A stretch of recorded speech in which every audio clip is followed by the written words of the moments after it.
नमस्कार, मैं शुभम यादव स्वागत करता हूं आप सभी का एजुकेशन ऑफ बनारस के ऑनलाइन लर्निंग प्लेटफॉर्म पे। दोस्तों, कल के क्लास में हम लोगों ने देखा था वर्णमाला को विशेष तौर पर। आज हम लोग देखेंगे वर्णमाला को हमने 3 पार्ट में विभाजित किया था, उच्चारण और वायु संवेग और तारत्व के आधार पर। उच्चारण की दृष्टि से हम लोग कल स्वर और व्यंजन में देखा था। स्वर को और व्यंजन को पिछले 2 क्लासों में ख़त्म कर चुके हैं। आज जो हम पढ़ाएंगे इसमें इसके वायु संवेग और तारत्व के आधार पर दोनों कवर करने वाले हैं। उसके साथ साथ कल जो हमने देखा था उसमें देखा था कि उच्चारण कौन सा वर्ड कहाँ से उच्चारण, उसका स्थान उच्चारण कहाँ है। तो उसी को आज हम लोग देखेंगे। कल समझे थे, आज रटने वाली दृष्टि से बताएंगे कि आप उसे रट के कैसे याद कर सकते हैं। तो चलिए आज वीडियो स्टार्ट करते हैं। इससे पहले हम बता दें आपको कि हमारे इस चैनल के माध्यम से आपको हर सब्जेक्ट की सब्जेक्ट वाइज तैयारी कराई जाती है, जैसे history, polity, geography, math, reasoning और हिंदी की। देखिए वीडियो स्टार्ट करें। बता दें कि वायु संवेग के आधार पर वर्णमाला को 2 भाग में बांटा गया है। पहला अल्प प्राण और दूसरा वायु प्राण, महाप्राण। अल्प माने होता है छोटा, महा माने होता है बड़ा। देखिए अल्प मतलब छोटा, महा मतलब बड़ा, अब प्राण मतलब होता है वायु। प्राण से तात्पर्य ये है, प्राण से तात्पर्य है कि वायु से, प्राण को वायु कह सकते हैं, प्राण को वायु कह सकते हैं। तो प्राण का तात्पर्य वायु से ही है। अल्प प्राण, महाप्राण। अल्प मतलब होता है मतलब कम, और महा मतलब होता है ज़्यादा। ऐसा वर्ड जिसको उच्चारित करने में कम समय लगे या कम वायु से बोला जाए या कम वायु बाहर आए। देखिए अस्थाई सुनिए, ऐसा वर्ड जिसको उच्चारण करने में मुख से वायु कम मात्रा में निकले उसे अल्प प्राण कहते हैं। ऐसा वर्ड जिसको उच्चारित करने में हवा ज़्यादा मात्रा में मुंह से निकले इसे महाप्राण कहते हैं। देखिए इसका परिभाषा देख लें। ऐसा वर्ड जिसको उच्चारित करने में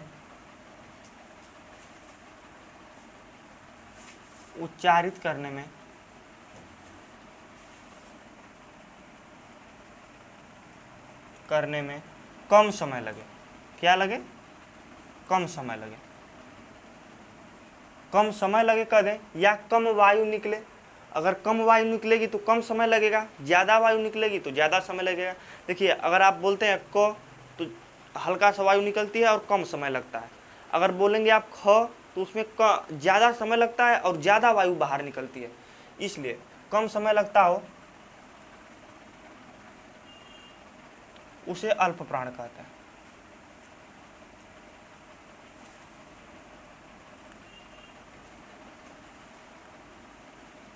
ठीक है। उसके बाद देखिए इसमें कौन कौन से वर्ड आते हैं। इसमें आते हैं क, ग और अंग, मतलब पहला, तीसरा और ये पांचवा।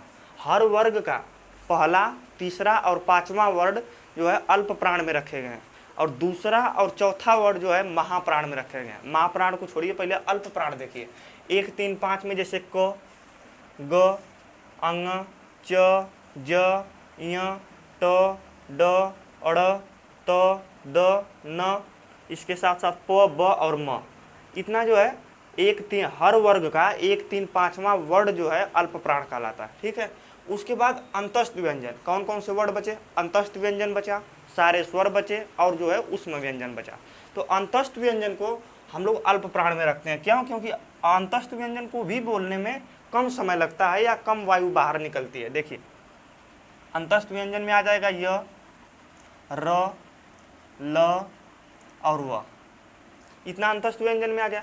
इसके साथ साथ आपका स्वर भी इसी में आता है। स्वर में कौन कौन से आएंगे? देखिए अ, आ, छोटी ई, दीर्घ ई, उ, दीर्घ उ, री, ए, ऐ, ओ और आओ। इतना ये मतलब 1, 3, 5 और अंतस्थ व्यंजन और जो सारे स्वर, इतना क्या किस में आते हैं? अल्प प्राण में आते हैं। अब महाप्राण की बात कर लें तो महाप्राण में ऐसे वर्ड जिसको उच्चारित करने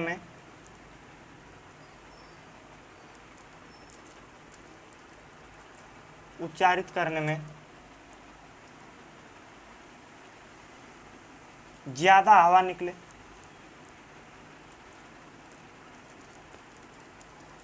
ज़्यादा ह निकले उसे जो है महाप्राण कहते हैं।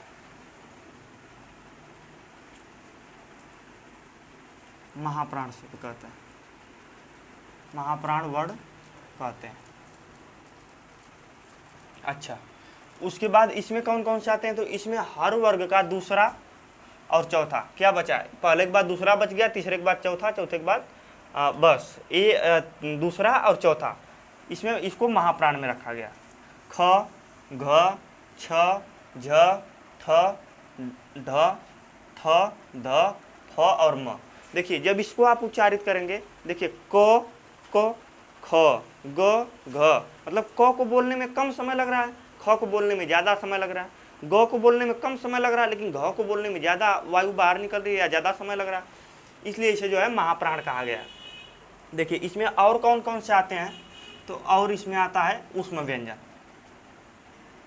ऊष्म व्यंजन, ऊष्म व्यंजन में कौन कौन से आएंगे? तो स, ख, स, ह, ये इतना ऊष्म व्यंजन जो है इसी में आएंगे। तो इतना जो है हमारा आज कंप्लीट हो गया, इतना कंप्लीट हो गया। अब हम लोग देखेंगे इसके आधार पर, तारत्व के आधार पर, ठीक है। तो जब तारत्व के आधार पर देखेंगे तो तारत्व को भी हम लोग दो भाग में बांटते हैं, पहला घोष में और दूसरा अघोष में। घोष का अघोष का मतलब ये है कि घोष को देखिए, घोष को सघोष भी कहते हैं, घोष को सघोष भी कहा जाता है। जिस वर्ण को उच्चारण करने में, जिस वर्ण को उच्चारण करने में तारत्व या कंपन पैदा हो। तारत्व कंपन का मतलब होता है जो तारत्व कंपन पैदा हो उसे हम लोग घोष वर्ण कहते हैं। जिसमें तारत्व या प्रकंपन या कंपन पैदा न हो उसे अघोष वर्ण कहते हैं। इसमें कौन कौन से आएंगे घोष वर्ण में या अघोष वर्ण में? देखिए इसका पहले हम लोग परिभाषा देखेंगे।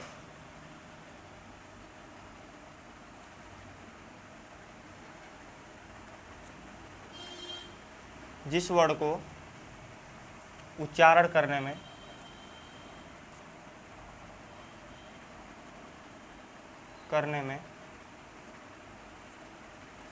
तारत्व या प्रकंपन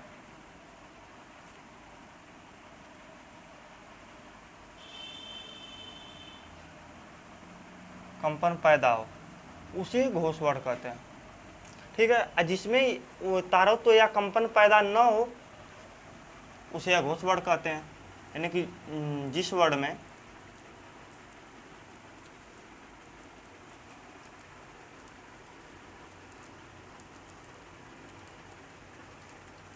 पैदा न हो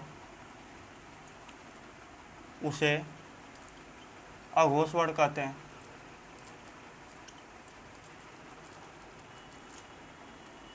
ठीक है। देखिए यहाँ आप लोग समझ लीजिए, हम इसी तरह लिख दे रहे हैं, लेकिन आपको डिटेल नोट्स बनाने के लिए हमारे टेलीग्राम चैनल का लिंक हमारे डिस्क्रिप्शन बॉक्स में दिया गया है, उसमें जाइए, आप ज्वाइन कीजिए, वहाँ से आप नोट्स बना सकते हैं। यहाँ आप पहले समझ लीजिए कि कहते किसे हैं, अच्छे से तरह याद तो यहीं हो जाएगा, लेकिन आप लोगों को अगर नोट्स बनाना हो, स्थायी रूप से पढ़ना हो, देखना हो उसे, तो आप टेलीग्राम चैनल ज्वाइन करके वहाँ से आप नोट्स वगैरह बना सकते हैं। देखिए इसमें घोष वर्ण में कौन कौन से आते हैं? तो हर वर्ग का मतलब कि क वर्ग, च वर्ग, त वर्ग और प वर्ग, जो हर वर्ग का तीसरा, चौथा और पांचवा वर्ण जो है घोष में आता है, और जो है दूसरा और चौथा वर्ण जो है ये अघोष में आता है। तीसरा, चौथा, पांचवा वर्ण ये पहला और दूसरा हो गया, सॉरी, पहला और दूसरा, ये जो है तीसरा और चौथा, पांचवा, ठीक है। पहला, दूसरा, तीसरा, चौथा, पांचवा इसमें आ जाए, तीसरा, चौथा, पांचवा घोष में, पहला, दूसरा जो है अघोष में। इसके साथ साथ और किसमें इसमें कौन से आएंगे? इसमें और अंतस्थ व्यंजन आ जाएगा, य, र, ल, व और ह। और घोष और सघोष वर्ण में और आते हैं कौन कौन से? सारे स्वर भी घोष वर्ण में आते हैं। उसमें सारे स्वर जो है अल्प प्राण में आए थे, इसमें घोष में आएंगे। देखिए स्वर की बात कर लें तो अ, आ, छोटी ई, दीर्घ ई, उ, दीर्घ उ, री,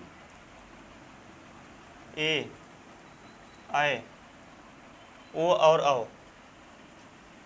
ठीक है, ये सारे स्वर जो हैं ये लोग घोष और सघोष में आते हैं।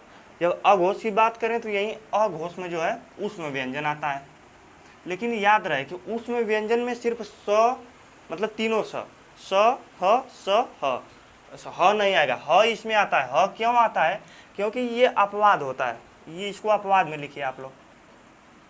अपवाद, अपवाद में इसलिए लिखा रहे हैं कि ये ऊष्म व्यंजन है, इसको अघोष में आना चाहिए क्योंकि इसमें प्रकंपन सघोष इसमें है, ऊष्म व्यंजन में है तो इसमें प्रकंपन होता है। लेकिन इसको घोष या सघोष में रखा गया है, इसलिए इसे अपवाद कहते हैं। ह को अपवाद में रखा गया है। अच्छा, इसमें तीनों स आते हैं।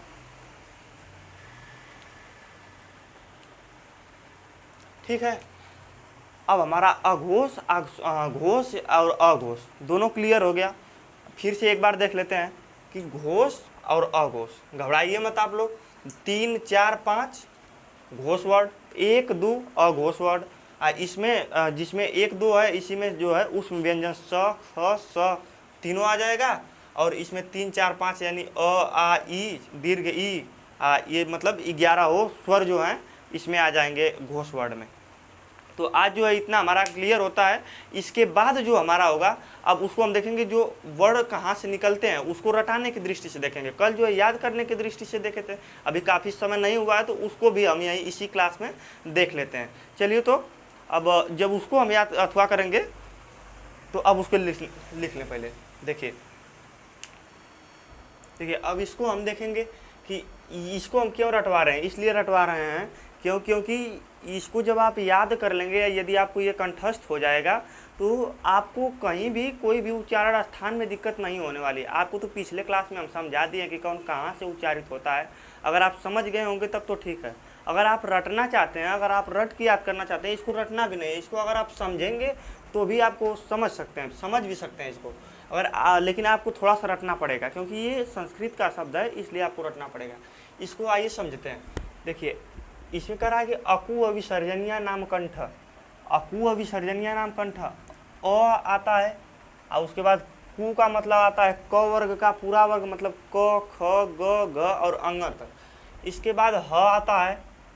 इसके बाद विसर्जनीय का मतलब है कि विसर्ग शब्द जो दुख जैसे लिखता है, दुख लिखाता है ना, ये वाला, ये जो है ये विसर्ग है। ये विसर्जनीय और अ कु और ह, मतलब कि इसमें आ जाएगा आपका आ जाएगा।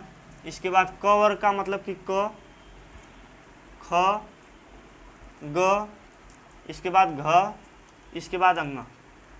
इतना शब्द जो है कंठ में आ जाएगा। इसके साथ साथ विसर्ग का रहा है, विसर्ग का मतलब ये वाला। इतना जो है, इसके अलावा कुछ नहीं है कंठ में। इसके अलावा अगर आपको दे देगा कि कंठ में 1 2 3 4 5 6 7 और 8, इसी को ये एक सूत्र के रूप में देख रहे हैं हम कि कहाँ से कौन सा उच्चारण स्थान किसका है। तो अकु विसर्जनीय नाम कंठ हो गया। इसके बाद जब दूसरा देखेंगे ईचू यसा नाम तालु। ईचू यसा में ई में आ जाएगा आपका ई, दीर्घ ई है, भी आ जाएगा। अगर एक ई इसमें कह रहा है तो आप उसका दोनों रूप लेंगे, दीर्घ रूप भी छोटा रूप भी। तो बड़ा ई भी आ गया। इसके बाद फिर च वर्ग का पूरा आ जाएगा। च वर्ग में आ जाएगा च, छ, ज, झ और इया। ठीक है, इसके बाद ये बड़ा वाला सर, बड़ा वाला ये वाला, इतना शब्द जो है तालु से उच्चारित होता है, इस वाले में आ जाएगा। तो आपको जब ये सूत्र याद रहेगा कि इचु अकु अविसर्जनीय नाम कंठ, इचु यसा नाम तालु, ऋतु रसाड़ा मुर्दा, तो आपका तुरंत दिमाग जाएगा कि अच्छा अकु, अगर क का पूछ देगा तो अकु अविसर्जनीय नाम कंठ, तो आप सोचेंगे कि अच्छा क वर्ग का यानी पूछ रहा है, यानी कि इसका कंठ हो सकता है। तो इसी तरह जब ऋतु रसाड़ाम की बात करेंगे तो इसमें आ जाएगा आपका री, ट कह रहा है यानी कि ट वर्ग का पूरा। ट वर्ग में पूरा में कौन कौन से आ जाएगा? ट आ जाएगा, ठ आ जाएगा, ड आ जाएगा, ढ आ जाएगा, इसके साथ साथ अड़ आ जाएगा। इसके बाद र कह रहा है, इसके बाद कह रहा है कि र। इसके बाद षटकोण वाला स, अकु अविसर्जनीय नाम कंठ, इचु यसा नाम तालु, ऋतु रसाणाम मूर्धा, यानी कि 3 ठो हो गया। अब इतना याद करेंगे, इतना याद कर लेंगे। उसके बाद आपको 9 सूत्र है, 9 सूत्र याद जब आप कर लेंगे तो आपको कौन सा उच्चारण, वर्णमाला से मूल प्रश्न जो पूछे जाते हैं वो यहीं से पूछे जाते हैं कि कौन सा उच्चारण, ये अब पूछ दे, क दे देगा आपको कि इसका उच्चारण स्थान कहाँ है, अब च दे देगा कि इसका उच्चारण स्थान कहाँ है। तो मूल प्रश्न जो बनते हैं ये उच्चारण स्थान से ही बनते हैं, इसका मूल प्रश्न जो है उच्चारण स्थान से ही बनते हैं। तो अब देख लेंगे हम ऋतुलसानाम, ऋतुलसानाम दंता। तो ली में देखिए ये ली जो है ना, ये ली जो है ये संस्कृत का शब्द है, इसको हिंदी में नहीं लिया जाता है। लेकिन जब ली की भी बात करेगा, आपको संस्कृत भी आप पढ़ेंगे तो उसमें ली का शब्द है, लेकिन हिंदी में इसका उपयोग नहीं है। तो इसका भी उच्चारण स्थान जो है दंता है। तो देखिए ली और ल दोनों, यानी कह रहा है कि ल, जब तू का बात कर रहा है यानी त वर्ग का पूरा, त थ द ध और न। तो देखिए त थ द ध और क्या, और न। ऋतु लसानाम दंता, ये वाला स छोटा वाला ये हो गया ऋतु लसानाम दंता। जब 5वां पे आप आएंगे तो ये कह रहा है उपपदमनिया नाम ओष्ठ। आपका पदमानिया संस्कृत का शब्द है, इसको आप मत लीजिए, संस्कृत का उच्चारण स्थान भी इसमें दिया गया है, लेकिन आपको ये सूत्र बना के दिया गया है। आप संस्कृत के शब्द को हम लोग इग्नोर करेंगे, हिंदी का जो इसमें उच्चारण स्थान है उसको देखेंगे। तो हिंदी का जो उच्चारण स्थान है उ, इसमें उ आ जाएगा। तो आपको पता है कहेंगे दीर्घ उ भी, तो हाँ दीर्घ उ भी रहेगा। उसके बाद प वर्ग का पूरा आ जाएगा, यानी प फ ब भ और म। प वर्ग में तो यही 5 शब्द आते हैं, तो प वर्ग भी हो गया। यानी इसमें ओष्ठ में सिर्फ उ और ये प वर्ग इतना जो है ओष्ठ से आता है। अच्छा, जब उसमें हम समझा रहे थे तो भी कहते अगर आप उच्चारण करके देखेंगे ओष्ठ का, अगर प का करेंगे तो प बिना ओष्ठ का आप प नहीं बोल सकते हैं, तो उससे भी आप समझ लिए होंगे, कोई दिक्कत नहीं है। लेकिन कहीं कहीं गड़बड़ हो जाता है, इसके लिए अगर आपको वो वाला अगर दिक्कत हो रही है समझने में तो इसको आप याद कर सकते हैं।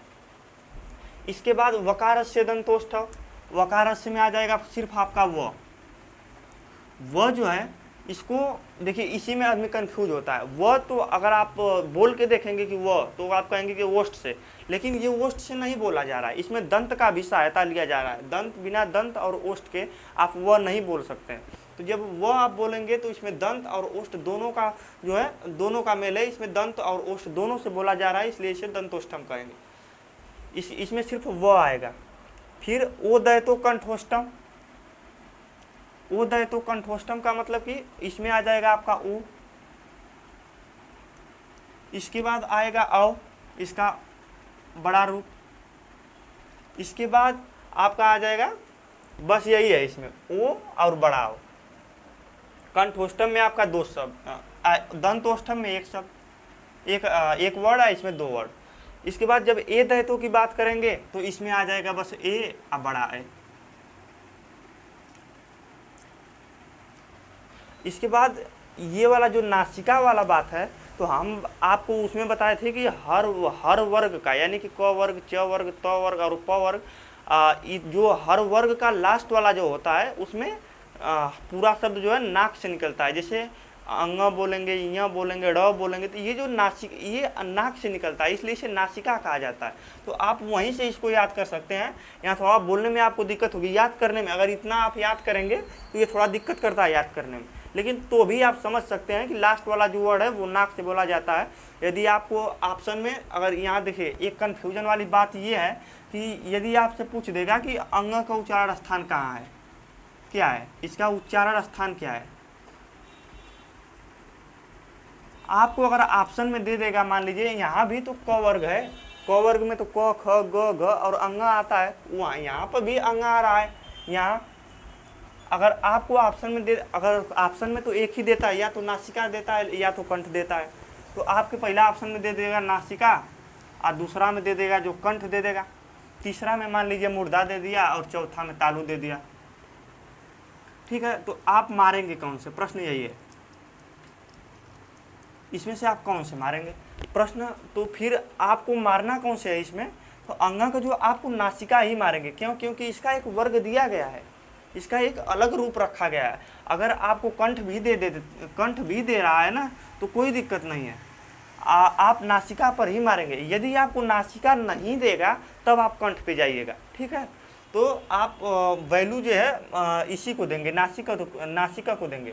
तो आप लोग याद करिए इसको, आप एक बार याद कर लेंगे तो आपको कहीं दिक्कत नहीं होने वाली है। एक बार आंख बंद करिए, इसके बाद देखिए एकदम हमारे जैसे बोलिए। अकु विसर्जनिया नाम कंठ, ईचु यसा नाम तालु, ऋतु रसाणाम मूर्धा, ऋतु लसा नाम दंता, उपपदमनिया नाम ओष्ठव, वकारस्य दंतोष्ठव, ओदय तो कंठोष्टम, एदय तो कंठ तालु। और ये वाला लास्ट वाला जो है इसको नासिका से आप रिलेट भी कर सकते हैं, याद भी कर सकते हैं। ये तो याद हो जाएगा। यहीं तक आप यहाँ तक याद कर लेंगे तो ये वाला दो आप एक बार 2 बार देखिए, इसको करीब 5 से 7 बार बोलिए आप। बोलने के बाद आपको याद हो जाएगा। तो आज की क्लास जो है हम यहीं समाप्त करते हैं अपना। और अगर हमारी क्लास आपको अच्छी लगी हो तो आप हमारे क्लास को लाइक कीजिए और उन तक पहुंचाइए जो लोग क्लास चाहते हैं। जिन लोगों को क्लास नहीं मिल रही है, जो लोग परचेज नहीं कर सकते हैं, उन लोगों तक हमारी क्लास पहुंचाइए। क्योंकि हम मेहनत कर रहे हैं तो हम चाहेंगे आप लोग हमारे वीडियो को लाइक करिए, शेयर करिए, ज़्यादा से ज़्यादा सब्सक्राइब करिए। धन्यवाद।